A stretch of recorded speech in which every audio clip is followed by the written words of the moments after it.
H D ದೇವೇಗೌಡರು ವಿವಿಧ ದೇಶಗಳೊಂದಿಗೆ ಸೌಹಾರ್ದಯುತ ಸಂಬಂಧ ಹೊಂದಿದ್ರು. ದೇವೇಗೌಡರು ಚೀನಾದಲ್ಲೂ ಕೂಡ ಭಾಳ ಫೇಮಸ್ ಇದ್ದಾರೆ. ನೆರೆಯ ಬಾಂಗ್ಲಾದೇಶದೊಂದಿಗೆ ಗಂಗಾ ನದಿ ನೀರು ಹಂಚಿಕೆ ವಿವಾದ ಬಗೆಹರಿಸಲು ಯತ್ನ ಮಾಡ್ತಾರೆ. ನೇಪಾಳದೊಂದಿಗೆ ಮಹಾಕಾಳಿ ಒಪ್ಪಂದ ಜಾರಿಗೊಳಿಸಲು ಕಾರಣೀಕರ್ತರಾಗ್ತಾರೆ. ಪಾಕಿಸ್ತಾನದ ಜೊತೆ ನಿಂತಿದ್ದ ಮಾತುಕತೆ ಪುನರಾರಂಭಿಸುವ ಮೂಲಕ ದ್ವಿಪಕ್ಷೀಯ ಸಂಬಂಧಕ್ಕೆ ಮತ್ತೆ ಚಾಲನೆ ಕೊಡ್ತಾರೆ. ಶಿಷ್ಟಾಚಾರ ಇತ್ತು ನಮ್ಮಲ್ಲಿ, ಬದಿಗೊತ್ತಿ ಅಂದಿನ ಚೀನಾ ಅಧ್ಯಕ್ಷರನ್ನು ಬರಮಾಡಿಕೊಳ್ಳುವ ಮೂಲಕ ಎರಡೂ ದೇಶಗಳ ಸಂಬಂಧ ವೃದ್ಧಿಸಲು ಬುನಾದಿ ಹಾಕ್ತಾರೆ ದೇವೇಗೌಡರು. ಒನ್ ಮೋರ್ ಪಾಯಿಂಟ್, ಲೋಕಪಾಲ್ ಮಸೂದೆ ಮಂಡಿಸಿದ್ದೇ ದೇವೇಗೌಡರು. ಮಹಿಳೆಯರೇ, 30% ಮಹಿಳಾ ಮೀಸಲು ವಿಧೇಯಕ ಮಂಡನೆ ಮಾಡಿದ್ದೇ ದೇವೇಗೌಡರು. ದೆಹಲಿ ಮೆಟ್ರೋಗೆ ಅನುಮತಿ ಕೊಟ್ಟಿದ್ದೇ ದೇವೇಗೌಡರು. ಕೇಂದ್ರ ಸರ್ಕಾರದಿಂದ 5% ಅನುದಾನ ಕೂಡ ಕೊಡ್ತಾರೆ. ರಾಷ್ಟ್ರೀಯ ಕೃಷಿ ನೀತಿ ಜಾರಿಗೆ ತಂದಿದ್ದು ದೇವೇಗೌಡರು. ಹನಿ ನೀರಾವರಿ ಯೋಜನೆಗೆ 90% ಅನುದಾನ ಕೊಟ್ಟಿದ್ದು ದೇವೇಗೌಡರು. ಪಂಜಾಬ್ ರೈತರು 1997 ಪಂಜಾಬ್ ರೈತರು ವಿಪರೀತ ಭತ್ತ ಬೆಳೆದಿರ್ತಾರೆ. ಭತ್ತ ಮಾರಾಟ ಆಗೋದಿಲ್ಲ, ಆತ್ಮಹತ್ಯೆ ಮಾಡ್ಕೋತಾರೆ. ಅಷ್ಟೂ ಅಲ್ಲಿಗೆ ಹೋಗ್ತಾರೆ, ಆತ್ಮಹತ್ಯೆ ಆಗ್ತಾ ಇರುತ್ತೆ. ಅಷ್ಟೂ ಭತ್ತವನ್ನು ಕೇಂದ್ರ ಖರೀದಿ ಮಾಡುತ್ತೆ. ಪಂಜಾಬ್ ರೈತರು ಈ ಖುಷಿಗೆ ದೇವೇಗೌಡರ ಹೆಸರನ್ನು ಒಂದು ಭತ್ತದ ತಳಿಗಿಡ್ತಾರೆ. ಈಗ ನಾವು ಕಾಶ್ಮೀರದ ಬಗ್ಗೆ ಮಾತಾಡ್ತಿದ್ದೀವಲ್ವಾ, ಕಾಶ್ಮೀರದಲ್ಲಿ 290 ಕಿಲೋಮೀಟರ್ ರೈಲ್ವೆ ಸಂಪರ್ಕಕ್ಕೆ ಹಸಿರು ನಿಶಾನೆ ಕೊಟ್ಟಿದ್ದೇ ದೇವೇಗೌಡರು. ದುಲಾಸ್ತಿ ಮತ್ತು ಯುರಿ ಹೈಡ್ರೋ ಎಲೆಕ್ಟ್ರಿಕ್ ಯೋಜನೆಗೆ ಒಪ್ಪಿಗೆ ಕೊಟ್ಟಿದ್ದೇ ದೇವೇಗೌಡರು. ಹಾಗಾಗಿ ಇದು ಕೇವಲ 10 ತಿಂಗಳ ದೇವೇಗೌಡರ ಸಾಧನೆ. ಆ ಸಂದರ್ಭದಲ್ಲೂ ಕೂಡ ಕರ್ನಾಟಕಕ್ಕೂ ಕೂಡ ಅವರು ಕೊಟ್ಟಂಥ ಸಾಧನೆ ಅಪಾರವಾಗಿತ್ತು. ಬಟ್ ನಮಗೆ ಗೊತ್ತಿಲ್ಲ, ಟೀಕೆಗಳೇ ಜಾಸ್ತಿ ಬಂತು ದೇವೇಗೌಡರಿಗೆ. ಅವರು ಮೊನ್ನೆ ಆ ಉರಿ ಸೆಕ್ಟರ್ ಇದೆಯಲ್ಲ, ಅಲ್ಲಿ ಒಂದು ದೇವಸ್ಥಾನ ಇದೆ, ಭಾಳ ಮೇಲೆ ತನಕ ಹೋಗೋದಕ್ಕೆ ಪ್ರಯತ್ನ ಪಡ್ತಾರೆ, ಬಟ್ ಆಗೋದಿಲ್ಲ. ಕೊನೆಗೆ ಅಲ್ಲಿ CRPF ಯೋಧರೆಲ್ಲ ಹೇಳ್ತಾರಂತೆ ಬೇಡ, ಹೋಗೋದು ಬೇಡ ಅಂತೇಳಿ. ಹಾಗಾಗಿ ಅದನ್ನು ಭಾಳ ಬೇಸರದಿಂದ ನಮ್ಮ ಹತ್ರ ಹೇಳ್ತಾ ಇದ್ದೆ, ನನಗೆ ಹೋಗೋಕ್ಕಾಗಿಲ್ಲ. ಆ ಸಂದರ್ಭದಲ್ಲಿ ಕಾಲು ನೋವಿದೆ, ಹೋರಾಟ ಮಾಡುವ ಛಲ ಇದೆ ಅಂತೇಳಿ.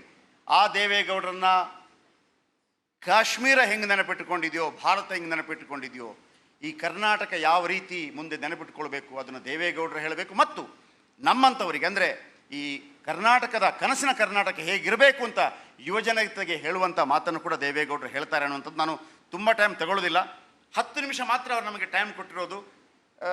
ಈ ನಡುವೆ ಕೂಡ ಅವರು ಬಂದಿದ್ದಾರೆ. ಮತ್ತೊಮ್ಮೆ ಎಲ್ಲರೂ ಎದ್ದು ನಿಂತು ಒಂದು ಚಪ್ಪಾಳೆ.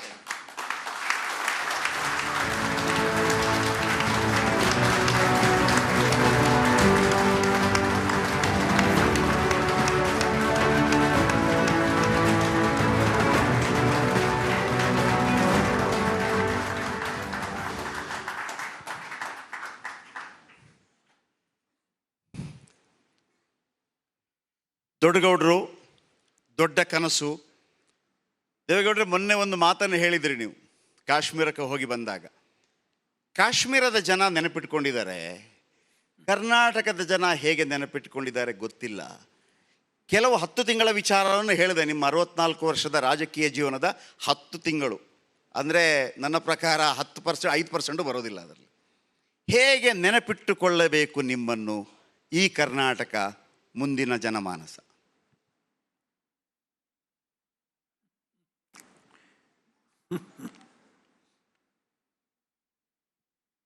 ಮೊದಲನೇದಾಗಿ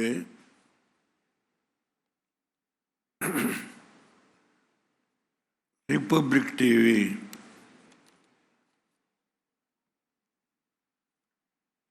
ಈಗ 1 ವರ್ಷದ ಹಿಂದೆ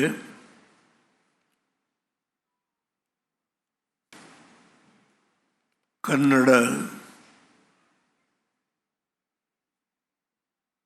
ದೃಷ್ಟಿ ಮಾಧ್ಯಮ ಪ್ರಾರಂಭ ಮಾಡಿದ್ರಿ. ಇದರ ಮುಖ್ಯಸ್ಥರಾಗಿ ಮುಂದೆ ಕೂತಿದ್ದಾರೆ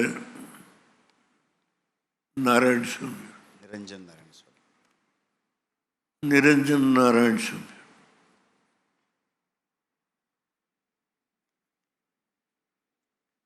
ನೀವು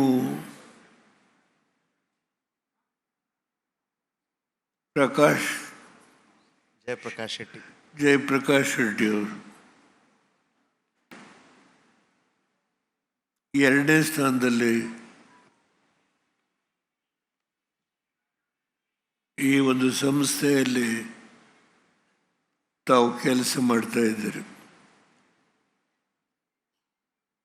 ಪಕ್ಕದಲ್ಲಿ ವಿಜಯ್ ಕೂತಿದ್ದಾರೆ. ನಿಮ್ಮ ಸಹೋದ್ಯೋಗಿಗಳು ತುಂಬ ಜನ ಇದ್ದಾರೆ. ಅವರೆಲ್ಲರ ಸಹಕಾರದಿಂದ ಇವತ್ತು ರಿಪಬ್ಲಿಕ್ ಟಿವಿಯ ಕನ್ನಡ ದೃಷ್ಟಿ ಮಾಧ್ಯಮ ಇಡೀ ರಾಜ್ಯದಲ್ಲಷ್ಟೇ ಅಲ್ಲ, ಹೊರದೇಶದಲ್ಲಿರ್ತಕ್ಕಂಥ ಎಲ್ಲ ಕನ್ನಡಿಗರ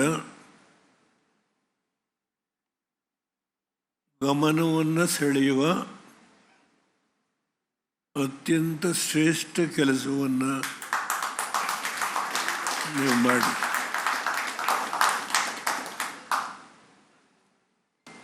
ಇದು ಒಂದು ಮಹತ್ತರವಾದ ಸಾಧನೆ. ನಾನು ಜಯಪ್ರಕಾಶ್ ಶೆಟ್ಟರವರು ಬಂದಾಗ ನನ್ನ ಆರೋಗ್ಯ ಅವರಿಗೆ ಗೊತ್ತು.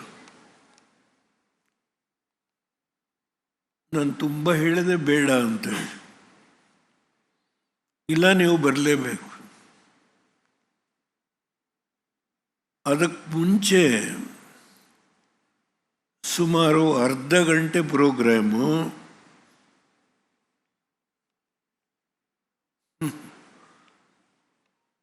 ರಿಪಬ್ಲಿಕ್ ಟಿವಿ ಕನ್ನಡ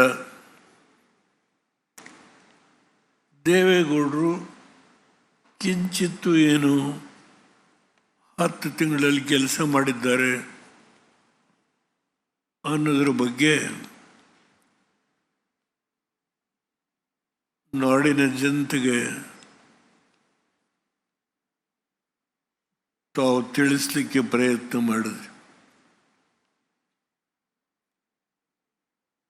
ಅದಕ್ಕೆ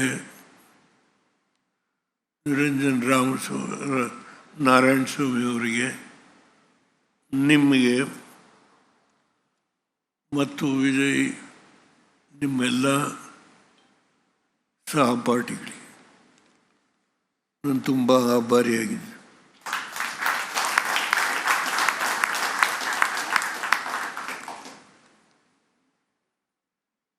ನನಗೆ ನೀವು 10 ನಿಮಿಷ ಟೈಮ್ ಕೊಟ್ಟಿದ್ದೀರಿ.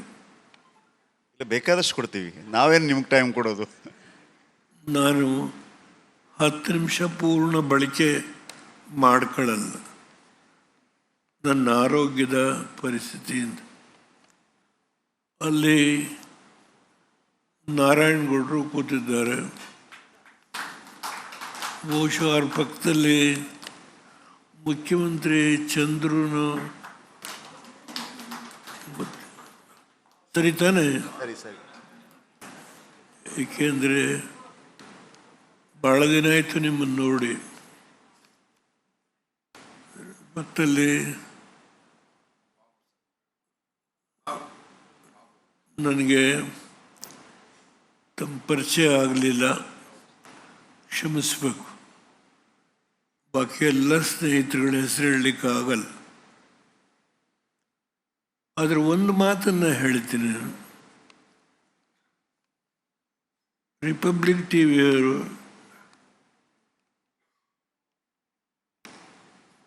ಆಲ್ಮಟ್ಟಿ ಡ್ಯಾಮ್ಗೆ 1,000 ಕೋಟಿ ಹಣ ಒದಗಿಸಿದ್ರು ಅಂತ.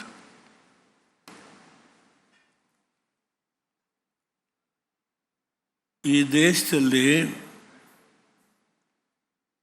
ನೀರಾವರಿ ರಾಜ್ಯಕ್ಕೆ ಸಂಬಂಧಪಟ್ಟಿದ್ದು, ಕೇಂದ್ರ ಹಣ ಕೊಡಲಿಕ್ಕೆ ಆಗೋದಿಲ್ಲ ಅಂತ ಹೇಳಿ ಇದು ರಾಜ್ಯಗಳು, ಆಯಾ ರಾಜ್ಯಗಳೇ ಹಣವನ್ನು